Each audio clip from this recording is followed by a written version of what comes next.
In the year 336 CE, on December 25th, something extraordinary happened. The Roman Empire officially celebrated Christmas for the first time, a celebration that would eventually become the Christmas we know today. But here's the thing, it wasn't just about Jesus Christ. This date, December 25th, was already famous. Long before Christmas, it was the centerpiece of pagan festival like Saturnalia and the birthday of the sun god Sol Invictus. So why was this date chosen by the church? Was it a clever strategy to unite people under Christianity? Or it was an attempt to rewrite history by blending old traditions with new beliefs? Now, here's the surprising part. Many of the Christmas traditions we love today, like decorating trees, exchanging gifts, and even the festive spirit, seem to echo these ancient pagan celebrations. Is Christmas really about the birth of Jesus Christ, or it is hidden beneath layers of history? The truth might surprise you, and it might just change the way you see the world's most beloved holiday. So, in December, thousands of years ago, in ancient Rome, the streets are filled with excitement. People are fasting, partying, and exchanging gifts. But this wasn't Christmas yet. This was Saturnalia, a massive festival in honor of god Saturn.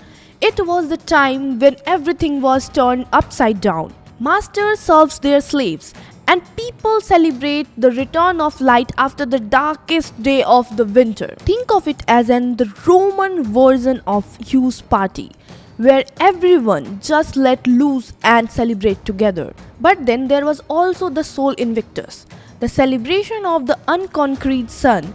This festival, held on December 25th, was all about the sun god, marking the return of sunlight after the winter solstice. The Romans believed this day was a symbol of hope, light, and renewal. December 25th was already an important day for the Romans, filled with these celebrations long before anyone thought about Christmas. Now, here's where things get really interesting. Fast forward to the early Christian church trying to spread Christianity through the Roman Empire. They wanted to celebrate the Jesus birth, but the Romans were already used to partying around December 25th, so the church thought, why not take this existing celebration and give it a new meaning? They decided to place Jesus' birth on the same day, turning December 25 into Christian holiday. So why December 25th? It wasn't because that was actually Jesus' birthday. There's no solid evidence that Jesus was born on that day. But by choosing a date already tied to light, rebirth, and hope, that church made it easier for people to embrace the new holiday. They transformed pagan traditions into something new, and the Christmas as we know it today was born, tied to the idea Jesus bringing lights into the world. Just as the sun had returned to shine after the longest night of the year. And there you have it. That's how December 25th went from being a pagan's festival to becoming the holiday we now celebrate as a Christmas. Now, after we understand the religious roots of Christmas, with the church officially establishing December 25th as the date to celebrate the birth of Jesus Christ, we dive into something a bit more fascinating. Imagine, century before the birth of Christmas as we know it, people were already celebrating on this very date. But not with gifts and cards. They were celebrating with festivals that had a very different vibe. It all started with Saturnalia, an ancient Rome festival held on December 17th to 23rd, where everything was turned upside down. Slaves were treated like masters, and masters would serve their slaves. People exchanged gifts, had massive feasts, and there was a whole lot of partying. It was a time to break away from the norms of society. So it wasn't too much strange that when the church wanted to convert pagans into Christians, they chose this time of the year to mark the birth of Christ. It was familiar, a time of joy and celebration, and it just made sense to reframe into something new, something holy. But there's more to it. Another huge piece of the puzzles come from the winter solstice, when the days start getting longer again. That's when Sol Invictus, the Roman god of the sun, was celebrated. December 25th, a day already tied to the rebirth of sun, became the perfect symbolic backdrop for celebrating the birth of Christ. The sun god and the son of God, both representing the light in the darkness, had a powerful connection. So December 25th wasn't just about the sun anymore, it became about the sun too. Now let's jump ahead to Santa Claus, and trust me, this is where it gets fun. Who is this jolly figure who brings gift and spread joy? Well, Santa's story is rooted in a mixture of legends and history, but it all started with a real man, Saint Nicholas. He was a bishop in the 4th century known for his generosity and love for children. One of the most famous stories about him is how he secretly dropped gold coins down the chimney for a poor family, which is said to have inspired the tradition of gift giving. As his story spread across Europe, he became the symbol of kindness, eventually evolving into the modern day Santa Claus. But here's another story we all heard in our childhood about the magic mushroom theory. Some says that the image of Santa Claus might also have been inspired by the Amanita muscaria mushroom, the iconic red and white mushroom you might have seen in Christmas decoration. Now, bear with me. In Siberian shamanic tradition, these mushrooms were used for spiritual purposes, and shamans would often enter house through chimney to deliver these mushrooms, which were said to have hallucinogenic properties. People began to associate the red and white color of the mushroom with the jolly man in red. Could this be the reason Santa's appearance and the tradition of entering home via chimney are so closely linked? Maybe history is filled with quick reconnection like this. And then of course there's the Christmas tree. It wasn't always about shiny ornaments and tinsels. The origins of Christmas tree can be traced back to ancient Yule celebrations, where people would bring evergreen plants into their home to symbolize life during the cold, dark months of winter. Over time, this grew into tradition we know today. Families would gather around their trees, hang candles, and celebrate the warmth of the season with their loved ones.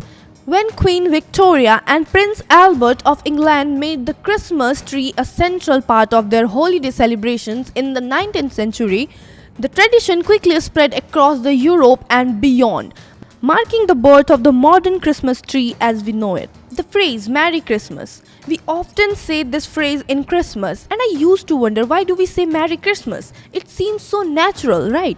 But if you stop and think about it, it's actually pretty fascinating. The word merry itself has a rich history that goes beyond the jolly, festive feeling we associated with Christmas today. Back in Middle Ages, Christmas was a much more serious spiritual affair. People would often say things like God bless you or good tidings when greeting one another. But then in 16th century, something shifted. The word merry started to take on a sense of joy that was little more cheerful, a little more celebratory. Think about how today we associate merry with laughter, feast and merrymaking. It's a word that carries happiness in its very sound.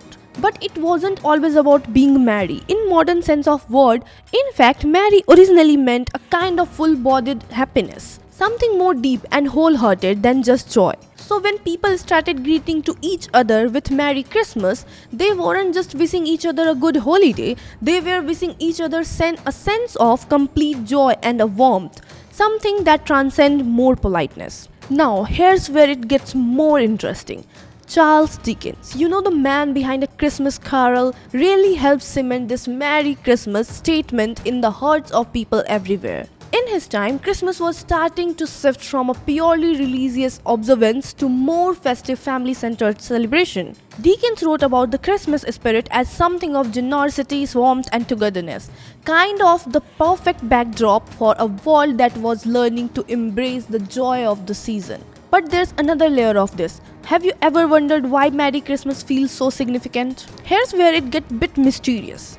There's actually a story that the reason we say Merry Christmas has to do with the name of Jesus Christ's mother, Mary. Think about it. Mary, Jesus' mother, and Mary sounds pretty close, right?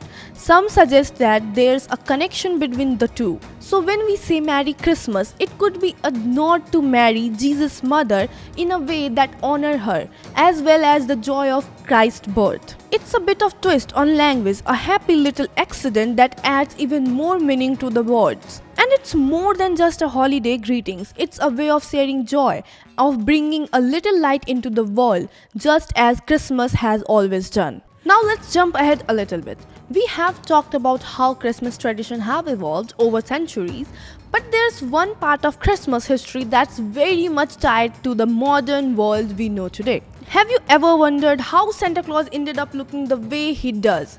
Big, jolly, with a red suit and white beard. Well, a big part of that can be traced back to Coca-Cola.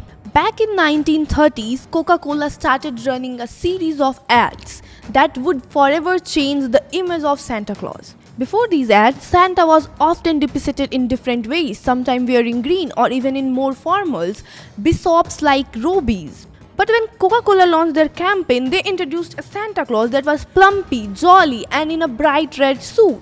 An image that's so ingrained in our minds today that it's hard to imagine him in any another way. These ads were everywhere. They featured Santa drinking a Coke surrounded by a warm, cozy scene, fitting perfectly into the message that Coke wanted to convey, a feeling of happiness, warmth, and togetherness. It was during this period that the idea of Christmas as a family-centered, joyful holiday started to gain even more traction in popular culture. Coca-Cola's campaign helped shape the modern celebration of Christmas, linking Santa Claus and the holiday to a sense of community and comfort. Interestingly, the red suit and cherry image of Santa didn't just pop up out of nowhere. Coca-Cola's ad campaign didn't invent the Jolly Santa, but they certainly helped popularized and centralized the version of Santa we now see everywhere. The marketing genius was in how they took a figure that had existed for centuries in folklore and tradition and turned him into the image that feels like an irreplaceable part of season. What's fascinating is that the campaign also played into the larger commercial explosion of Christmas. In the 20th century, as we become more focused on consumer culture, Christmas evolved into not only a time for family and giving but also a time for buying presents, decoration, holiday treats, and more. Coca-Cola's ads were instrumental in trying the holiday season to consumerism in a way that feels almost natural now. When we think of Christmas, we didn't just think of tradition and religion. We also think of shopping malls, gift wrapping, and yes, the iconic Coca-Cola's Santa. So it's incredible to think that something as simple as a soft drink ad played such a significant role in shaping the holiday we know today. Santa, as we picture him now, would likely be unrecognizable to those who celebrated Christmas centuries ago. But thanks to the clever ad campaign in 1930s, he is become an essential part of the holiday magic. As Christmas spreads across the globe, you might wonder, how did this holiday become a worldwide tradition, reaching billions of people even in a place where Christianity isn't the dominant faith? The answer lies in the mixture of cultural exchange, historical influence, and the universal appeal of the holiday's deeper theme of love, generosity, and togetherness. Christmas, as we know it today, wasn't always celebrated globally. For centuries, it remained largely a Christian holiday, rooted in the tradition of the West. But as the world became more interconnected through trades, colonization, and the spread of Western culture, Christmas slowly expanded beyond its religious roots. As more people started to observe the day, Christmas began to be embraced by a wide range of cultures, whether out of religious devotion or simply as a celebration of family, food, and festivity.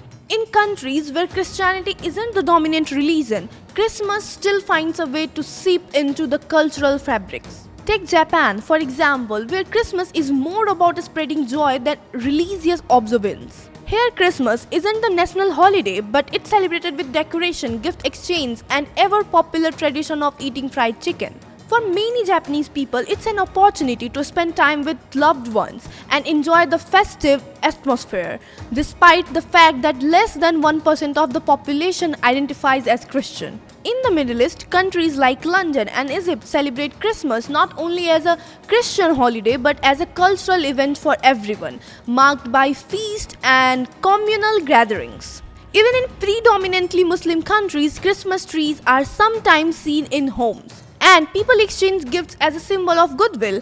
It's a testament to show how Christmas has evolved into a secular global holiday beyond its religious boundaries. In Mexico, for example, the Posada celebration is held over 9 nights leading up to the Christmas Eve, reenacting Mary and Joseph's search for shelter in Bethlehem.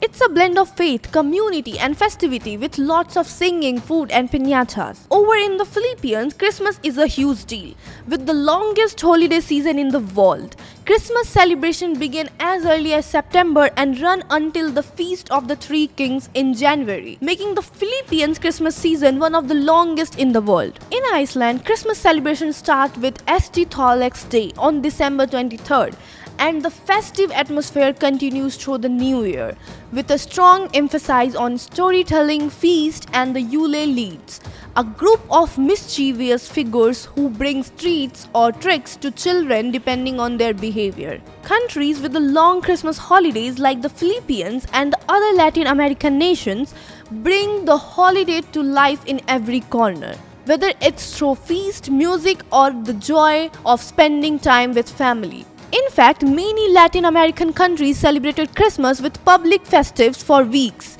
with December 24th as the culmination of an extended season. But Christmas doesn't just look different depending on where you are from.